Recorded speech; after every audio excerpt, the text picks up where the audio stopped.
Hello दोस्तों, नमस्कार। मेरे YouTube चैनल में आप लोगों का स्वागत है। हम लोग जो है पढ़ रहे हैं भारत का संवैधानिक विकास। आज संवैधानिक विकास में हम लोग देखेंगे उच्च न्यायालय। पिछला वीडियो आप लोग जरूर देखिएगा क्योंकि हम लोग सीरियल से चल रहे हैं, तो कोई ऐसा टॉपिक जो है संविधान में जो छूट नहीं रहा है। मोस्ट इम्पोर्टेंट चीजें हैं। आप कोई भी एग्जाम दे रहे हो जो है वहाँ जो है संविधान से कम जो है 5 से 10 से 15 क्वेश्चन तो जरूर पूछे जाते हैं। अगर आप पॉलिटिकल साइंस से कोई एग्जाम जैसे TGPT हुआ, PGT हुआ, नेट हुआ या असिस्टेंट प्रोफेसर का हुआ, कोई भी एग्जाम आप पॉलिटिकल साइंस से दे रहे हैं तो वहाँ 35 से 40 क्वेश्चन भी संविधान से पूछे जा सकते हैं और भी पूछे जा सकते हैं। तो इस चीज को जो है, इस पार्ट को छोड़ना जो है अपने जो है कंपटीशन को क्लियर करने में जो है बहुत दिक्कत आ सकती है। इसलिए इस जो है पॉइंट को, हम इस टॉपिक को हम लोगों को छोड़ना नहीं है। हाँ, जो है TGT PGT का सिलेबस जो है हमने पुराने वीडियो में सारे जो है कवर किए हैं। आप लोग जाके वहां पढ़ सकते हैं। मोस्ट इम्पोर्टेंट से इम्पोर्टेंट क्वेश्चन आपको वहां मिलेंगे। बहुत बच्चों का सिलेक्शन हुआ है उस वीडियो से, तो प्लीज एक बार जरूर ट्राई करिएगा। आप लोग जरूर जाके पिछला वीडियो पढ़िएगा। देखिए, आप लोग भी जानते होंगे लोकतंत्र के सिद्धांत में कोई भी परिवर्तन नहीं किया जा सकता, उदारवादी सिद्धांत में कोई परिवर्तन नहीं किया जा सकता, मार्क्सवादी सिद्धांत में कोई परिवर्तन नहीं किया जा सकता। जो पुरानी चीजें हैं जो आपको सिद्धांत में पढ़ने को मिलेगा, चाहे आज पढ़िए आप, चाहे 4 साल बाद पढ़िए, वही चीज आपको मिलेगी। तो पुराने वीडियो में जो है मैंने सारे सिद्धांत पढ़ाए हैं, उसमें जो है भारतीय विचारक भी पढ़ाए हैं और जो है पश्चिमी जो है विचारक भी हैं। तो आप लोग जरूर देखिएगा। सारे जो है पूरा TGT PGT का जो है आपको सिलेबस मिल जाएगा। तो चलिए हम लोग आज देखते हैं उच्च न्यायालय। चलिए अपना वीडियो स्टार्ट करते हैं, देखते हैं पहला पॉइंट हम लोगों को क्या मिलता है। चलिए,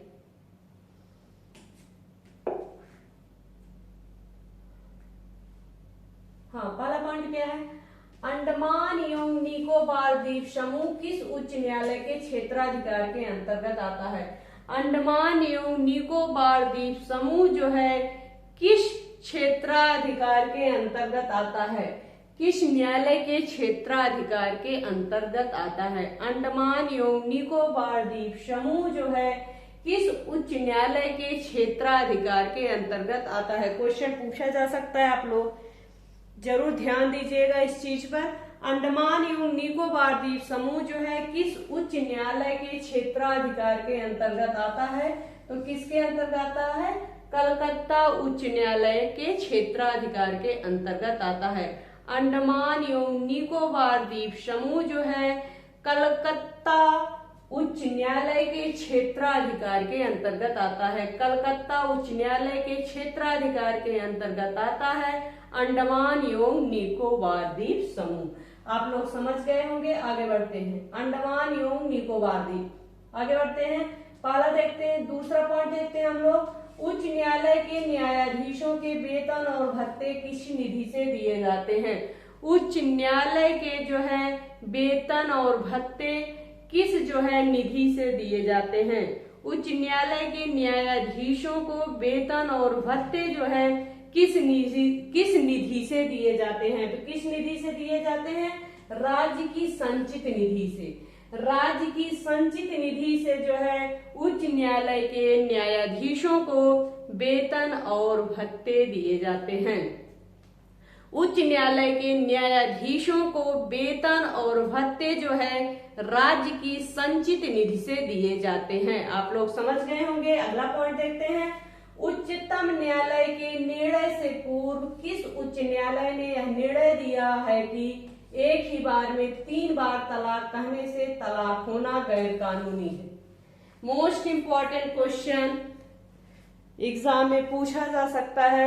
उच्चतम न्यायालय के निर्णय से पूर्व, उच्चतम न्यायालय के निर्णय से पूर्व कौन सा ऐसा न्यायालय है जिसने कहा कि 3 बार तलाक कहने से किसी का तलाक नहीं हो सकता है? यह किस न्यायालय ने सर्वप्रथम कहा है? तो कौन सा न्यायालय है? इलाहाबाद उच्च न्यायालय। इलाहाबाद उच्च न्यायालय ने जो है सर्वप्रथम कहा है कि एक बार में 3 बार तलाक कहने से तलाक जो है गैर कानूनी है। तलाक क्या है? गैर कानूनी है। कौन सा न्यायालय कहा था? इलाहाबाद उच्च न्यायालय ने कहा था। उच्चतम न्यायालय के निर्णय से पूर्व जो है इलाहाबाद उच्च न्यायालय ने यह निर्णय दिया है कि एक ही बार में 3 बार तलाक कहने से तलाक होना क्या है? गैर कानूनी है। तलाक होना क्या है? गैर कानूनी है। कौन सा न्यायालय ने दिया था? इलाहाबाद उच्च न्यायालय ने दिया था, सर्वोच्च न्यायालय के कहने के पहले। आप लोग समझ गए होंगे। आगे बढ़ते हैं। न्यायाधीशों की हटाने की प्रक्रिया में 3 सदस्यीय समिति। न्यायाधीशों को हटाने की प्रक्रिया में 3 सदस्यीय समिति भारत के मुख्य न्यायाधीश या उच्चतम न्यायालय का कोई अन्य वरिष्ठ न्यायाधीश, उच्च न्यायालय का मुख्य न्यायाधीश, एक प्रख्यात विधिवेत्ता। क्वेश्चन क्या है? पहले इसको हम लोग समझ लेते हैं। क्वेश्चन है कि न्यायाधीशों को हटाने की प्रक्रिया में 3 सदस्यीय समिति कौन कौन सी हैं?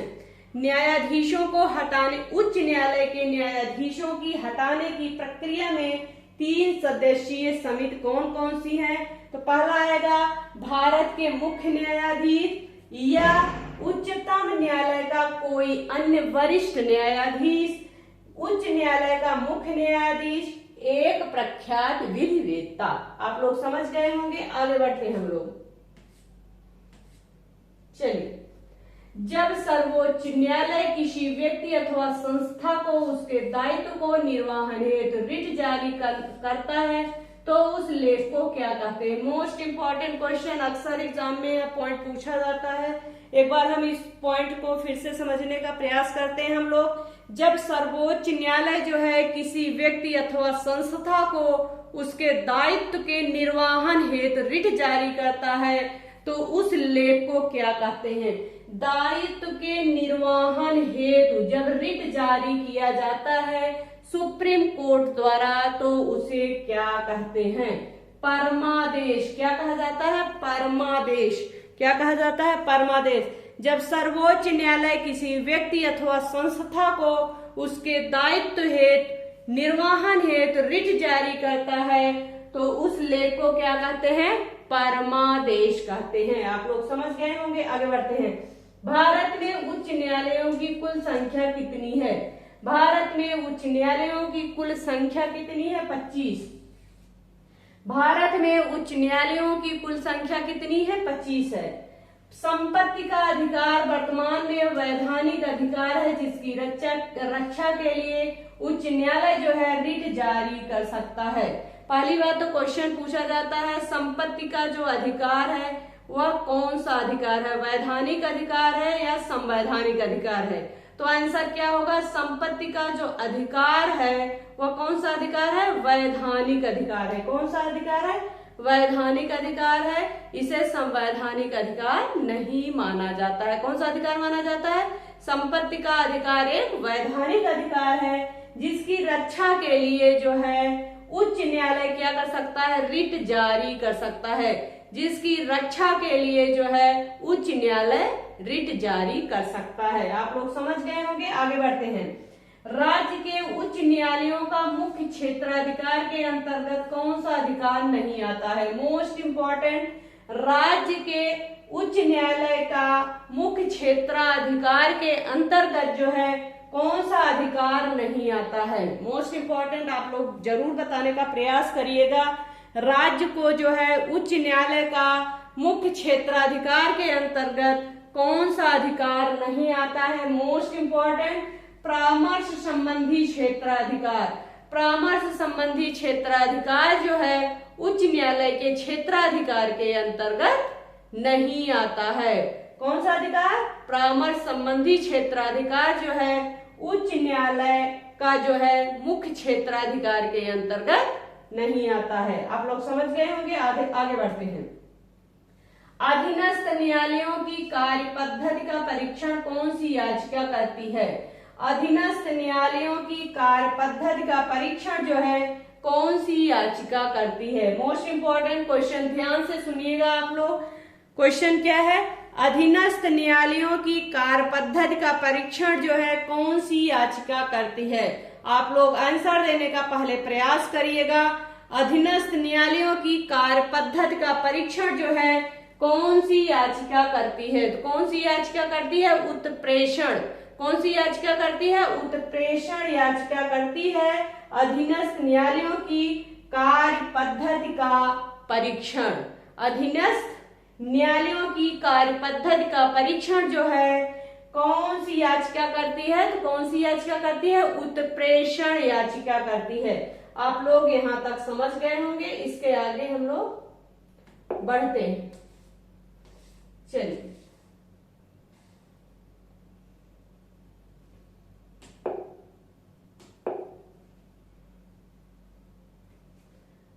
उच्च न्यायालय का न्यायाधीश अपना त्याग पत्र किसे संबोधित करता है? एक उच्च न्यायालय का न्यायाधीश जब अपना त्याग पत्र देता है तो वह किसे संबोधित करेगा? उच्च न्यायालय का न्यायाधीश जब अपना त्याग पत्र देता है तो वह किसे संबोधित करता है? तो किसे करता है? राष्ट्रपति को करता है। किसे करता है? राष्ट्रपति को करता है। एक उच्च न्यायालय का न्यायाधीश जब अपना त्याग पत्र देता है तो वह किसको संबोधित करता है? राष्ट्रपति को संबोधित करता है। आगे बढ़ते हैं। उच्च न्यायालय के न्यायाधीशों की सेवानिवृत्ति की आय क्या है? उच्च न्यायालय के न्यायाधीशों की सेवानिवृत्ति की आय क्या है? रिटायर कब होते हैं उच्च न्यायालय के न्यायाधीश? यही क्वेश्चन है।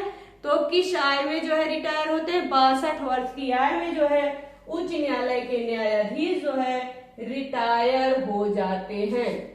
आगे बढ़ते हैं हम लोग।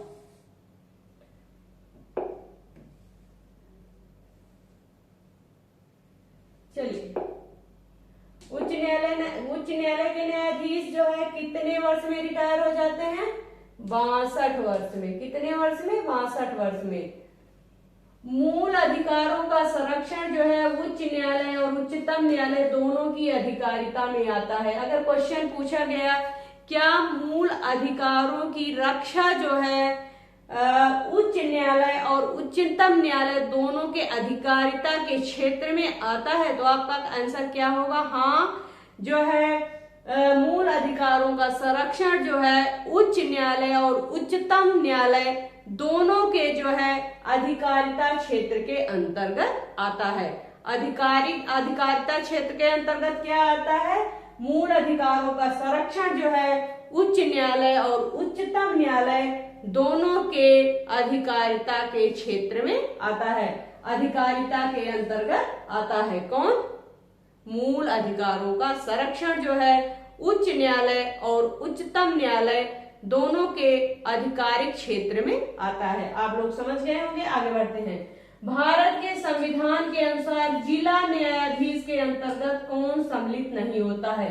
भारत के संविधान के अनुसार जिला न्यायाधीश के अंतर्गत जो है कौन सम्मिलित नहीं होता है? क्वेश्चन ध्यान से समझिएगा, सुनिएगा और जो है पहले आंसर देने का प्रयास करिएगा आप लोग कि आप लोगों को आ रहा है कि नहीं आ रहा है। क्वेश्चन मोस्ट इंपॉर्टेंट है।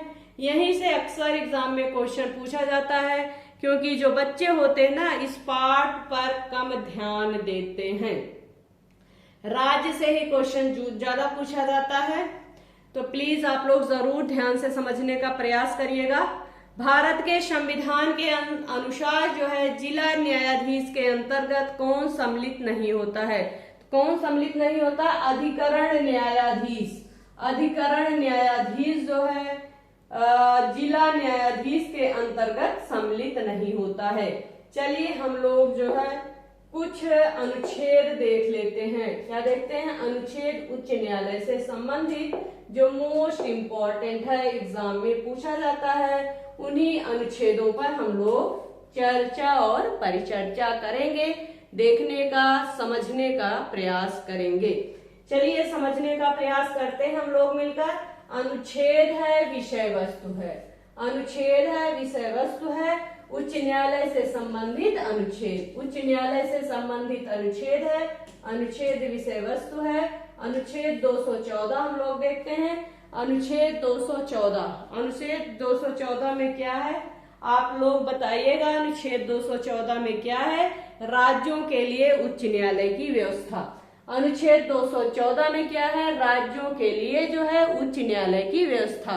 अनुच्छेद 214 में है राज्यों के लिए उच्च न्यायालय की व्यवस्था। आप लोग समझ गए होंगे, राज्यों के लिए उच्च न्यायालय की व्यवस्था अनुच्छेद 214। अनुच्छेद 215 हम लोग देखते हैं। अनुच्छेद 215 उच्च न्यायालय अभिलेख के न्यायालय के रूप में। अनुच्छेद 215 क्या है? उच्च न्यायालय जो है अभिलेख के न्यायालय के रूप में। मोस्ट इंपॉर्टेंट, उच्च न्यायालय जो है अभिलेख के न्यायालय के रूप में। अनुच्छेद 216 हम लोग देखते हैं उच्च न्यायालय का गठन। अनुच्छेद 216 में क्या है? उच्च न्यायालय का गठन। अनुच्छेद 216 में क्या है? उच्च न्यायालय का गठन। अनुच्छेद जो है 217 देख लेते हैं हम लोग। उच्च न्यायालय के न्यायाधीशों के पद के लिए नियुक्ति तथा अर्हताएं। उच्च न्यायालय के जो है न्यायाधीश पद के लिए नियुक्ति तथा अर्हताएं किस अनुच्छेद में है? अनुच्छेद किसमें है? 217 अनुच्छेद में है। उच्च न्यायालय के न्यायाधीश पद के लिए नियुक्ति या अर्हताएं। नियुक्ति या अर्हताएं जो है उच्च न्यायालय के न्यायाधीशों की किसमें है? तो अनुच्छेद 217। आगे बढ़ते हैं, 218 देख लेते हैं हम लोग। उच्च न्यायालय में उच्चतम न्यायालय से संबंधित कुछ प्रावधानों का लागू होना। उच्च न्यायालय में उच्चतम न्यायालय के कुछ प्रावधानों को लागू होना किसमें है? अनुच्छेद 218 में। उच्च न्यायालय में उच्चतम न्यायालय से संबंधित कुछ प्रावधानों का लागू होना। एक बार फिर से रिपीट करते हैं, अनुच्छेद 218 में है उच्च न्यायालय में जो है उच्चतम न्यायालय से संबंधित कुछ प्रावधानों को लागू होना। आगे बढ़ते हैं, अनुच्छेद 219 देखते हैं, उच्च न्यायालय के न्यायाधीशों की शपथ ग्रहण। अनुच्छेद 219 में क्या है? उच्च न्यायालय के न्यायाधीशों का जो है शपथ ग्रहण। अनुच्छेद किसमें है? 219 में है उच्च न्यायालय के न्यायाधीशों का शपथ ग्रहण। आगे बढ़ते हैं, 220 देख लेते हैं, अस्थायी न्यायाधीश बहाल होने के बाद प्रैक्टिस पर प्रतिबंध। अस्थायी न्यायाधीश बहाल होने पर जो है प्रैक्टिस पर प्रतिबंध किसमें है? प्रतिबंध। अस्थायी न्यायाधीश बहाल होने के बाद जो है प्रैक्टिस पर जो है प्रतिबंध। अनुच्छेद किसमें है? 220। अनुच्छेद 221 देख लेते हैं, न्यायाधीशों का वेतन और भत्ता। न्यायाधीशों का वेतन और भत्ता अनुच्छेद किसमें है? 221। न्यायाधीशों का वेतन और भत्ता जो है अनुच्छेद 221। 222 देख लेते हैं, किसी न्यायाधीश का एक उच्च न्यायालय से दूसरे उच्च न्यायालय में स्थानांतरण। अनुच्छेद 222 है किसी न्यायाधीशों को एक न्यायालय से दूसरे न्यायालय में स्थानांतरण। अनुच्छेद 222 जो है किससे संबंधित है? न्यायाधीशों के स्थानांतरण से संबंधित है। आप लोग समझ गए होंगे। आगे बढ़ते हैं, 223 देख लेते हैं, कार्यवाहक मुख्य न्यायाधीश की नियुक्ति। कार्यवाहक, मोस्ट इंपॉर्टेंट, कार्यवाहक मुख्य न्यायाधीशों की नियुक्ति जो है अनुच्छेद 222 में है। यहां तक आप लोग समझ गए होंगे। आगे बढ़ते हैं, अनुच्छेद विषय वस्तु। अनुच्छेद 224। अनुच्छेद 224 में है उच्च न्यायालयों में सेवानिवृत्त न्यायाधीशों की नियुक्ति। उच्च न्यायालय में सेवानिवृत्त न्यायाधीशों की नियुक्ति। उच्च न्यायालय में सेवानिवृत्त जो है न्यायाधीशों की नियुक्ति। अनुच्छेद जो है 225 में क्या है? उच्च न्यायालयों का क्षेत्राधिकार। अनुच्छेद 225 में क्या है? उच्च न्यायालयों का क्षेत्राधिकार। अनुच्छेद 226 कुछ रिट याचिकाएं जारी करने की उच्च न्यायालय की शक्ति। अनुच्छेद 226 में क्या है? कुछ रिट याचिकाएं जारी करने की उच्च न्यायालयों की शक्ति। अनुच्छेद 226A में है, अनुच्छेद 226 के अंतर्गत केंद्रीय अधिनियमों की संवैधानिक वैधता पर विचार नहीं किया जाना। यह जो है निरस्त कर दिया गया। 226 जो है के अंतर्गत केंद्रीय अधिनियमों की संवैधानिक वैधता पर विचार नहीं किया जाना। इस टाइम क्या है, निरस्त है। अनुच्छेद 227 उच्च न्यायालय के सभी अधीनस्थ न्यायालयों पर अधीक्षण की शक्ति। उच्च न्यायालय की सभी अधीनस्थ न्यायालयों पर अधीक्षण की शक्ति, अधीक्षण की शक्ति। 228 देख लेते हैं, उच्च न्यायालयों में कुछ मामलों का हस्तांतरण। अनुच्छेद 228 उच्च न्यायालयों में कुछ मामलों में हस्तांतरण। 228 से राज्य अधिनियमों की संवैधानिक वैधता से संबंधित प्रश्नों के विस्तारण के लिए विशेष प्रावधान निरस्त कर दिया गया है। अनुच्छेद जो है 228 ए निरस्त है। राज्य अधिनियमों की संवैधानिक वैधता से संबंधित प्रश्नों के विस्तारण के लिए विशेष प्रावधान जो निरस्त कर दिया गया है। अनुच्छेद 229 पदाधिकारी तथा सेवक एवं उच्च न्यायालयों के व्यय। पदाधिकारी तथा सेवक एवं उच्च न्यायालयों के व्यय। 230 देख लेते हैं, उच्च न्यायालयों का क्षेत्राधिकार। मोस्ट इंपॉर्टेंट 230 जो है उच्च न्यायालयों का क्षेत्राधिकार, उच्च न्यायालयों का क्षेत्राधिकार। चलिए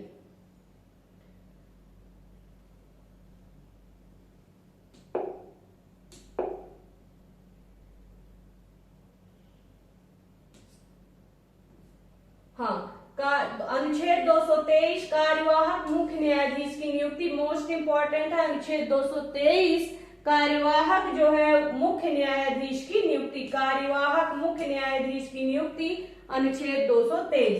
अनुच्छेद 224 में अतिरिक्त एवं कार्यवाहक न्यायाधीशों की नियुक्ति। 224 में क्या है, अतिरिक्त, समझिएगा। 223 में क्या है, कार्यवाहक मुख्य न्यायाधीश की नियुक्ति। कार्यवाहक मुख्य न्यायाधीश की नियुक्ति अनुच्छेद 223 में है। अनुच्छेद 224 समझने का प्रयास करिएगा। अतिरिक्त एवं कार्यवाहक न्यायाधीशों की नियुक्ति। अतिरिक्त एवं कार्यवाहक न्यायाधीशों की नियुक्ति। 230 में क्या है, उच्च न्यायालयों का क्षेत्राधिकार। 231 में क्या है, 2 या अधिक राज्यों के लिए एक साझे उच्च न्यायालय की स्थापना।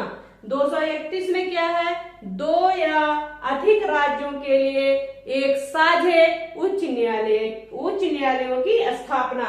उच्च न्यायालय के न्यायाधीशों को पेंशन भारत की संचित निधि से दिया जाता है।